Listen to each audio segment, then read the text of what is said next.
One. There it is. All right. Welcome everybody to this special episode. I am super stoked. I'm super pumped. I've got just the coolest guest. All right. I'm not even going to jump into it. I don't want to ruin my own intro. So let's just jump right in. Here we go. Practicing Polyamory, real-life perspectives from the imperfect people of polyamory. The mission of the Practicing Polyamory podcast is to provide a platform for all of the real-life, flawed humans that practice polyamory so that we might all learn from one another and grow as a community.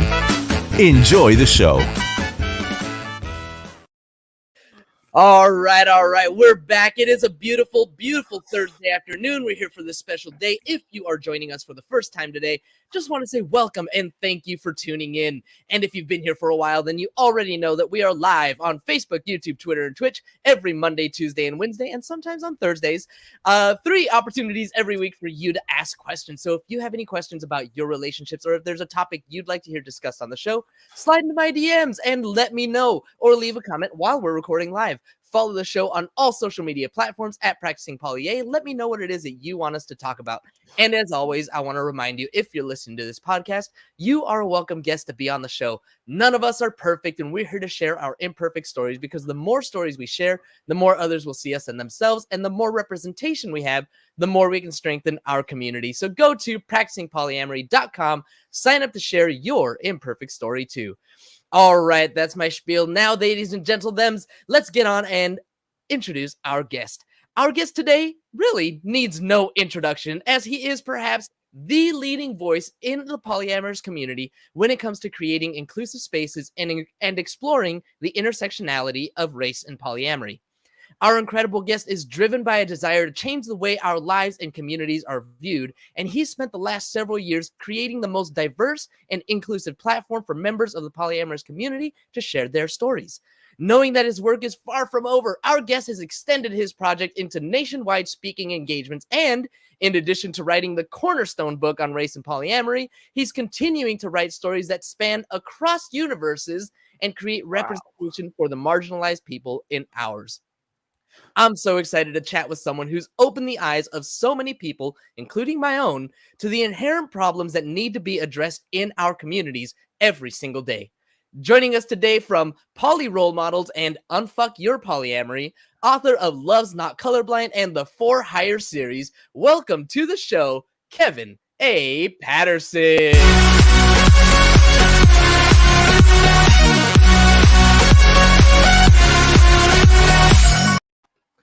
Wow, like I'm impressed by that guy. That guy sounds interesting. That guy is amazing. That guy is the guy that I have sitting next to me on screen. Hey, it's appreciated. It's appreciated. Thank you for having me on. Oh man, it is my honor to get a chance to chat with you. Thank you so much for making the time. I think I'm going to start off by just kind of asking you, what was it? I mean, you heard the series that I've been doing, the series of interviews that I've been doing about creating inclusive communities. Yeah. And you actually reached out to me, which is like mind-blowing for me. But you actually reached out to me and wanted to come on and continue this conversation. What was it that you wanted me to know, or our audience to know?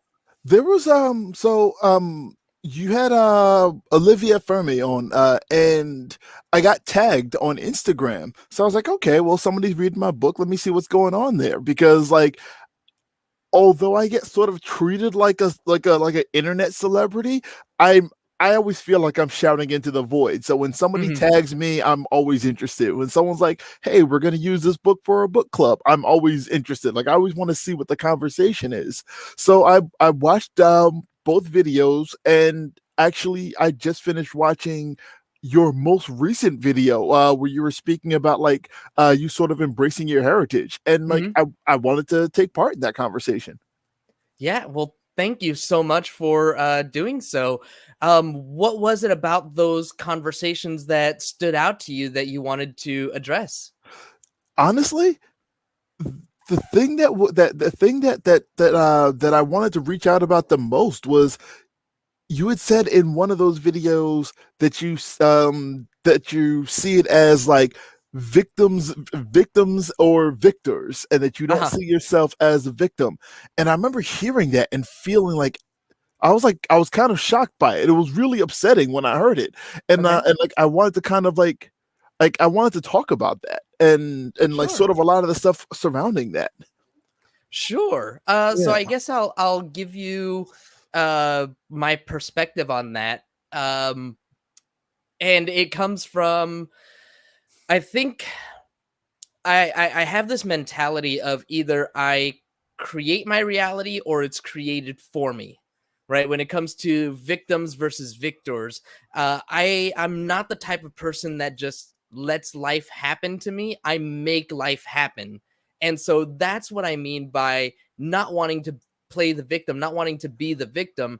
I'm always going to try and make things better for myself and not allow anything else to get in my way. I think what made me like what struck out to me about that was that victims and victors, that's a value judgment, you know? That's winners or losers. And we all, like all of us, if you're a person of color in America, we're all scarred by, we're all marked by white supremacy in one way or another. And it really struck me as upsetting as a value judgment based on how much we're willing to accept or ignore or deal with, or how much we can endure, when the problem isn't a matter of our strength, you and I as people of color, but the problem is white supremacy as a construct that exists. If that makes any sense. So like I know black folks who they do not want to socialize with white folks. They will not have white partners. They avoid that like the plague. And like, I've got some white partners. For me, it's like I've got some white partners, but I've got to vet them harder for fear of white supremacy. And then I've know other black folks who are like, I don't give a fuck. I'm dating who I want. I'm not vetting anybody in any different way. And I don't feel like I'm any better or worse. I'm not any more or less a victim or a victor than any of those folks. Especially when and I think and I don't know if you spotted it, but like there was a progression in you from one video to the next. There was a progression in like how much of, I mean, and just as a viewer, like what you internalize is your own business. But as a viewer, it felt like there was more of a willingness to embrace your Mexican culture from one video to the next video. And like, whether you call it victimhood or victorship, if that's a word that I'm making up on the spot, like, assimilation is the same assimilation is a response in the same way that like avoidance is, you know? Assimilation, like for me, I'm always face front talking about white supremacy and getting in people's faces and pointing out what the problem is. And if I decide that like proximity to whiteness or ignoring systemic oppression, if I decide to do that, that's still a response. That's still an answer. It's still shaping yourself around white supremacy in one way, whether in opposition to or in parallel traveling with, you know, it's still shaping your way around it one way or the other. So like, we're all affected by it. It struck me really hard to see it as a value judgment of like strength versus weakness, victims versus victors. Yeah, I understand what you're saying, and thank you for noticing that. I definitely have been working to embrace this culture, this heritage of mine more and more, because I'm recognizing that I can't just deny it. Right. I think for a long time, for the majority of my life, I have been trying to deny it. I've been trying to not identify with that and just identify with, as I've mentioned, American. Yeah. And to your point, what you were saying about some of your partners who don't necessarily discriminate, or, will have partners of any race or whatever, and place ourselves on an equal place themselves on what they consider to be an equal playing field, I think that I try to take that mentality as well. But I also can't deny that, white supremacy over the past millennia or two has affected our society today, does affect our communities, does affect, everything that is that we're surrounded by. Yeah. And that's what I'm learning and trying to address in my own path on this platform, especially. Yeah, because that reckoning comes for all of us, and it's a scary thing. If you turn on any of these like really hardcore conservative news networks, there's always that one black person that they only bring in to talk about black issues. Mhm, And mhm. when they do, they're always speaking negatively about like whatever like the consensus is about oppression from the side of like black folks. It'll be like Fox News. They bring in the one black person to say, "Well, I don't see what the problem is. There's no racism here." Candace, whatever her Yeah, name is, yeah, and those like, two twins. yep, yep. But the reckoning comes for all of us. And there was the black woman Omarosa, who I think I might have went to college with, or we went to the same Oh. college. I don't know if we were there at the same time, but there was a point where she was working for the Trump administration, and then there was a point where she was writing a tell-all book about the Trump administration Mhm, because that mhm. reckoning came for her. There was a point where her proximity to whiteness did not save her from racism and sexism. And that comes for all of us, no matter how hard we ride for white supremacy or try to pretend that our race isn't going to matter in a situation. There, at some point, the cops come looking for us. At some point, somebody says something to us. At some point, we can't get a house that we know that we qualify for, or a job turns us away for Mhm. for a reason that has nothing to do with our qualifications. That comes for all of us. And like I'm always trying to like prepare people. Like, I know I don't avoid white folks because, like I said, I've got white partners, I've got white friends, and so on. But like I'm always gonna be on the lookout because at some point someone might say something to me. Someone like one of my closest partners ever. At some point, she needed a scary black guy for her story, and I became that scary black guy. You know, like Like, just she modeled it after you, you mean? no. I mean, like, without going into all of her details because that's not my place. There was a point where she was trying to turn a lot of people against one another. And Mm. so, despite the fact that I had been like her rock and her stability point for like 3 years, she needed me to be a scary black guy if she was going to get sympathy from other people. So all of a sudden it was like, oh my God, Kev's scary. He's dangerous. And Wow. the other white folks in it, there were other white folks in her community who I had all been cool with, who I had been friends and friendly with. All of a sudden, they were like, "Yeah, he must be scary." Yes, I agree. you know, the sec, Yeah. this like I'm very much a laugh to keep from crying guy. I'm always Feel that. I'm always chilling. I'm always relaxed. But the second she needed to model me into a scary black guy, it happened like that. And there were lots of white people who were willing to believe, lots of white people who I had spent significant time with, who immediately were able to believe that I was the scary dangerous black guy, because that's what the stereotypes all say that I am. Yeah, yeah. I So mean, yeah, so no, go I've ahead. Yeah, go ahead. so I've always got to be on the lookout for that. Like, as a black guy in America, I've always got to do the metrics in my head. I've Mhm. always got to do the math on anything anybody says around me for fear of racial violence. Absolutely. I'm listening and I hear that, and this thing that always rings in my head, this lesson that I learned from my ex is, just because I don't see it, just because I don't experience it, doesn't mean that it doesn't happen. The reckoning that you're talking about, the denial of jobs or loans or all these other things, I personally have never experienced any of that, but I know and I recognize that it Yeah. does happen. And I think that's a conversation. That's a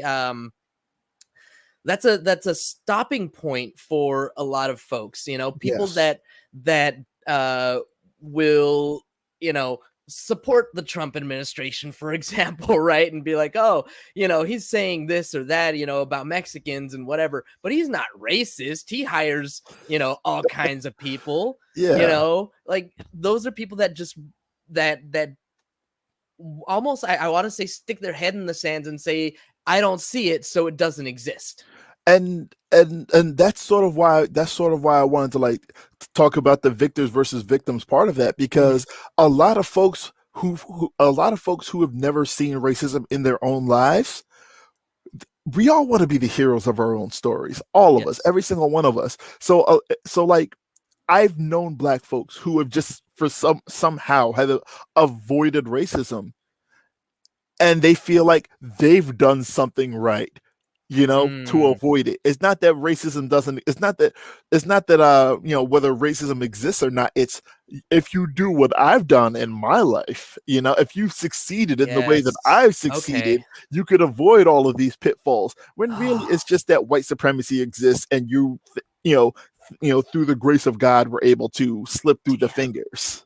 Damn, you're hitting me so hard right now, because one of the things that I talked about on my show yesterday, on that episode that you mentioned, is, had I not been born in America, had I been born in Mexico, had I been a Spanish speaker, coming into this country, I would not have the opportunities that I do today. The fact that I speak English fluently, and I mean, I don't want to say that I'm white passing. I don't necessarily think that I not am, at all. but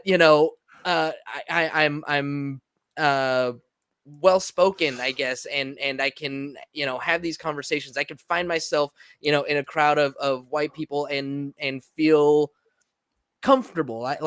Not necessarily like an outsider, because I'm so maybe assimilated here. But if I had an accent, if I had a hard Spanish accent, if I didn't have the words because my education was from a if your different name wasn't country, James, if my name was Jose, you're absolutely right.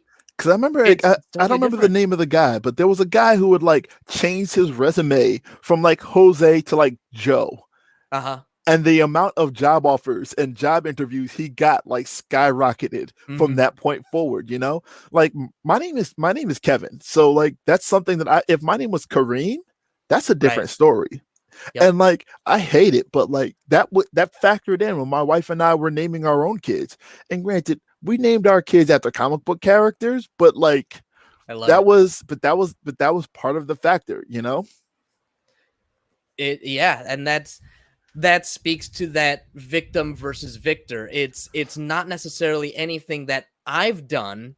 It's something that even my parents did by giving me this generic name that gives me that opportunity that others may not have, just because of something that simple of a name.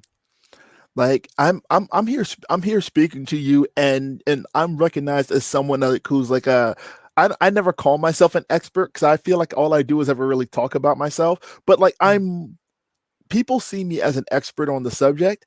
I've got a colleague who is just as smart, if not smarter than me, but because they run into financial drawbacks that I don't, people know my name more than they know this colleague of mine. And I'm not trying to put anybody on the spot, which is why I'm like specifically not saying their name, but like there are times where we both get accepted to speak somewhere, and I can make it there because I can afford travel fare, and they can't. And now my word is getting out there in a way that theirs isn't. And it would be really easy of me to say, well, I'm doing what I'm supposed to do. I don't know why they're not doing what they're supposed to do. It would be really easy of me to try to make it a personal success of mine and a personal feeling of theirs, but that's not really what's happening there, Yeah, you talk about similar situations in your book. Just that first analogy, one of the first analogies that you give of somebody, two different people smacking their foot on a tub, and one of them breaks their foot, has this whole life-changing trauma. The other one just stubs their toe, no big deal, and they're going back and forth and saying, "Well, I don't understand why you can't just get up and walk around. Like, what's wrong with you?" Yeah. It's the identity politics is really funny in that way, where a lot of us don't really see outside of ourselves, and a lot of us get really defensive when Mhm. we talk about it, which is why I'm glad we're able to like have like a chill conversation about it. Because like when I had a leadership position in my local polyamory community, one of the things we wanted to do was to focus on people who were underrepresented. Like we wanted to make sure that women were getting Mhm. seen. We wanted to make sure that queer folks, trans folk, people of Mhm. color are Mhm. being seen and represented in our leadership. And when we did that, the cisgender heterosexual white dudes of our community, not all of them, of course, but enough of them became like such a loud minority who were so upset that the Mhm. established way of things wasn't being respected. And there was nothing we could really do about that. Like when I hosted things that were specifically for people of color, white folks got mad. They never told me they were mad. They told other white folks who eventually got around to telling me. It Mm. was always Mhm. like, how come I can't go to this Black Panther movie night? It's like, sorry, talk to Kevin about it, which they never did. You know, how come I can't go to Kev's house for this She's Gotta Have It watching party? Talk to Kev. They never talked to Kev. They were just angry and white about it. There Yeah. was nothing. There were things they could have done, like talk to me directly, and I would have explained it to them, but they never did. Yep. So I want to ask you about that because that's been certainly a goal of mine to create more of an inclusive community here on the podcast. I want to get more of these Black, queer, trans voices. I made a little bit of a mistake, I guess. When I started the show, I reached out to some folks in a couple of different Facebook groups that I was in. That worked out for a little bit, but really quickly I was running out of guests. So I went to polyfriendly.org and I just emailed everybody there. And Yeah. so the majority of my show has been people from the polyfriendly.org website. And you can see what the demographic is there. So, like, I'm really looking forward to doing a second season of the show in 2022, but I want it to be a lot more representative of our community. I want to lift up more of these voices that haven't been heard here yet. So for my show and for everybody who is creating any kind of a community, how do we do that? How do we create that inclusivity? I mean, I know from your book, if I'm not being actively inclusive, I'm being passively exclusive. So, what do we all have to do to create these communities and make them diverse? I didn't think a whole lot about that line when I wrote it. But man, that is the line that really resonates with people. I'm shocked at how often people repeat that back to me. Um, Bravo, good job. yeah. I'm glad anything I said resonated with anybody. Really, what I would say is don't reach out to people because they're Black. Reach out to people because they're awesome. Reach out to Mhm, people like be, put yourself in places and build your own reputation as a safe person to talk to. Like when I did poly role models, like I never reached out to anybody because they had an identity that like was like a missing piece of the interview series. It was always, let me reach out to people who have good work, people whose polyamory looks awesome, whose relationship structures look stable and successful. I used to say like it was something the perfectly imperfect, or I don't even remember the tagline of my blog. It's been a while since it's been active, but like I'd reach out to people like perfectly flawed and something or other.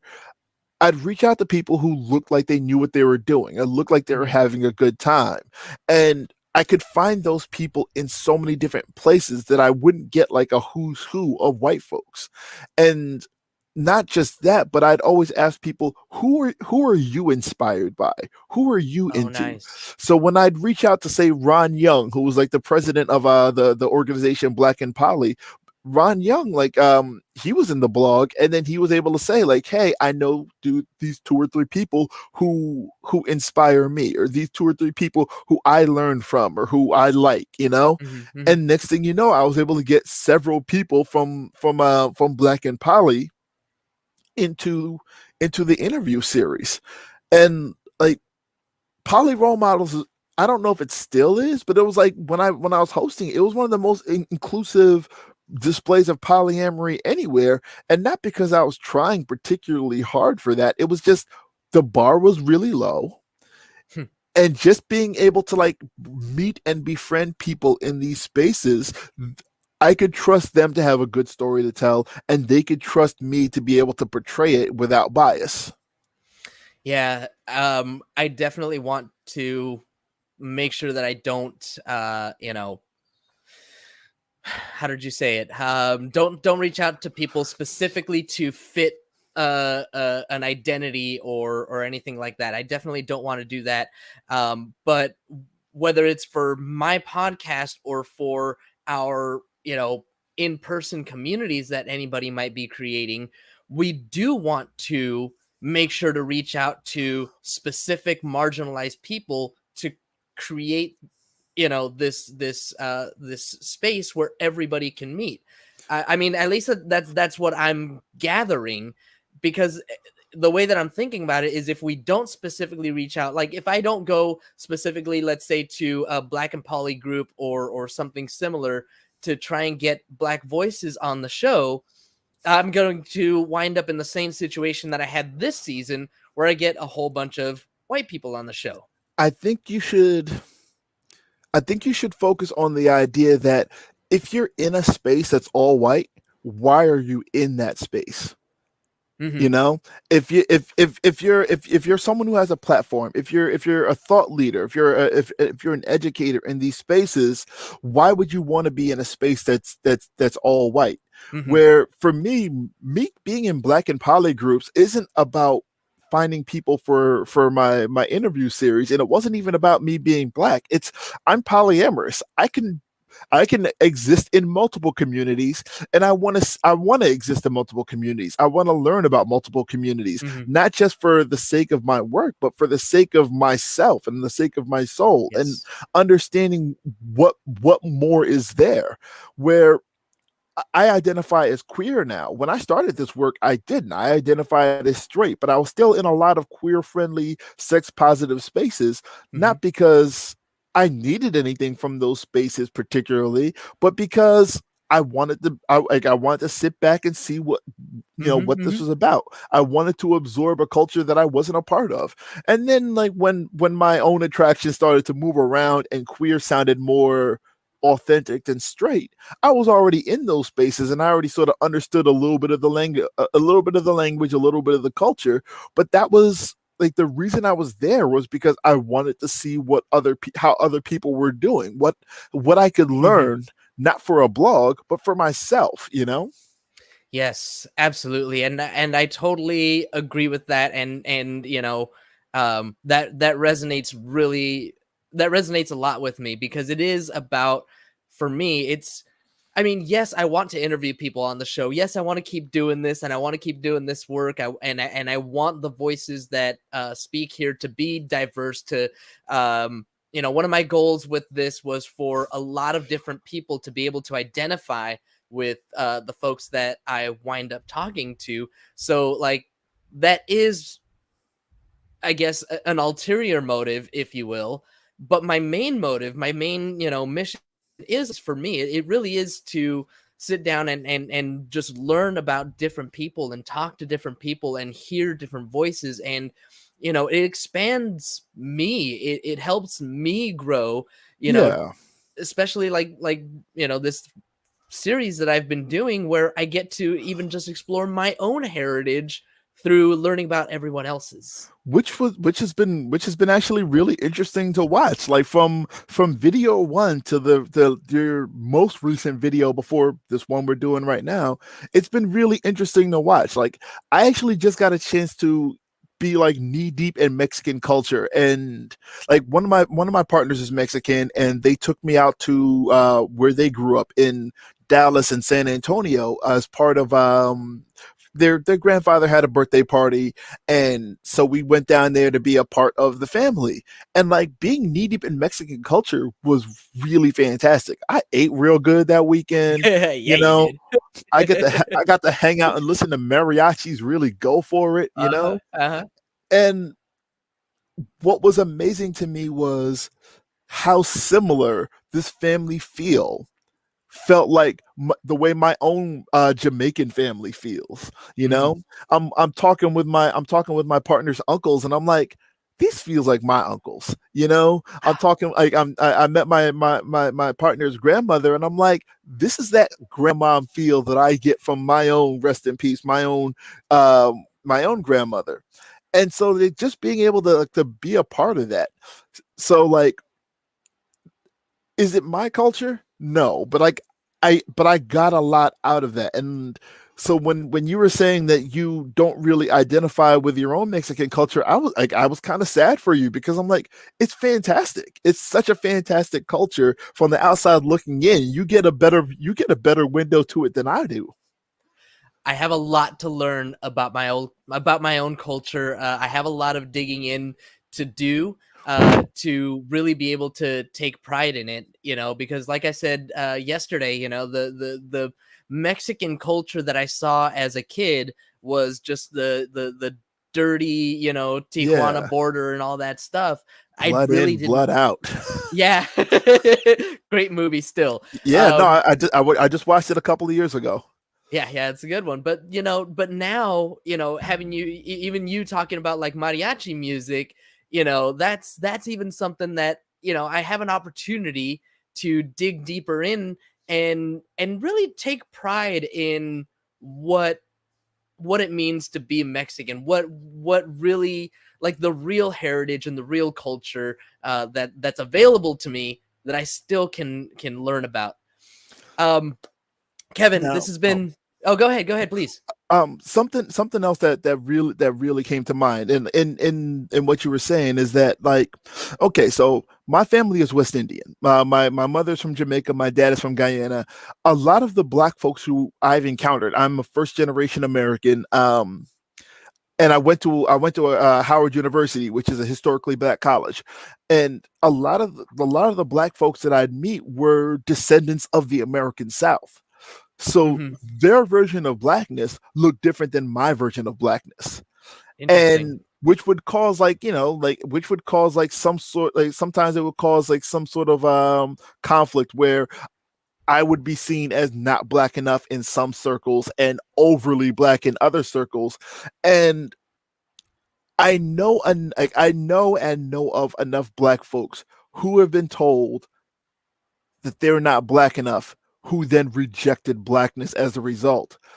Something that I did was, for me, it was never about rejecting blackness. When when I encountered those sort of situations, it was more like expanding blackness.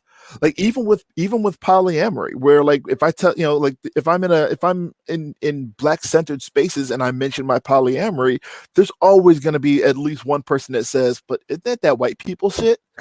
And it's like, I Right. understand where you're coming from. I understand how you might feel that way. Representation is a real bitch. But also, I'm black and polyamorous. So it's not that I'm doing white people shit.